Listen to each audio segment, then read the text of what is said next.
Good afternoon. My name is Gabrielle Strich. I'm an attorney, mediator, and collaborative lawyer, and I emphasize family law in my practice. And this is part 2 of how to stay married. Now, why would I, a divorce attorney, be talking about that? Because I get to see all the cases where it doesn't quite work out.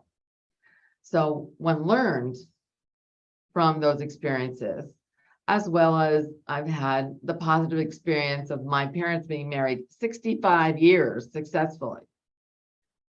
So what can you do that will avoid a problem in your marriage? Well, one of the biggest problems in a marriage is all about money. Last time at the end of my video, I talked about that if you are having a problem, to please come see me. No, I'm not a counselor, but I am a mediator. And I have done mid-marriage agreements addressing problems that develop during the marriage when the parties really want to stay married and just figure out how to handle the problem.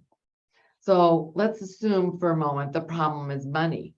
I had a case where the husband insisted that the wife deposit her full paycheck in the joint account, and then he maxed out his 401k, and she wasn't allowed to contribute to her own 401k.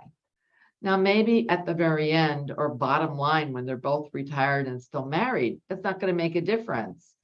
But it felt different to her. She felt she wasn't being given equal access to saving in her own name. So we were able to do a mid-marriage agreement that addressed this.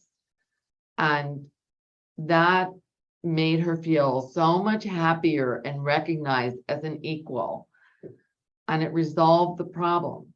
Now, mid-marriage agreements is another topic, but I must briefly say that you can't do an agreement mid-marriage without consideration.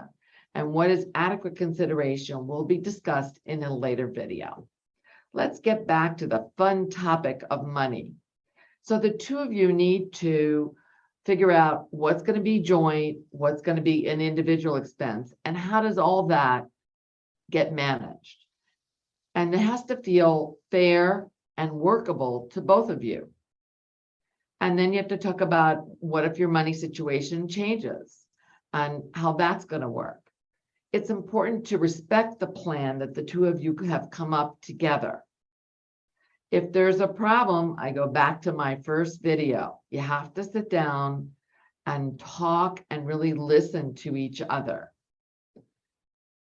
So if you have a mid-marriage problem and you want to stay married, sometimes counseling is not the right answer. Sometimes seeing a family mediator is the right answer because we can put together a binding mid-marriage agreement.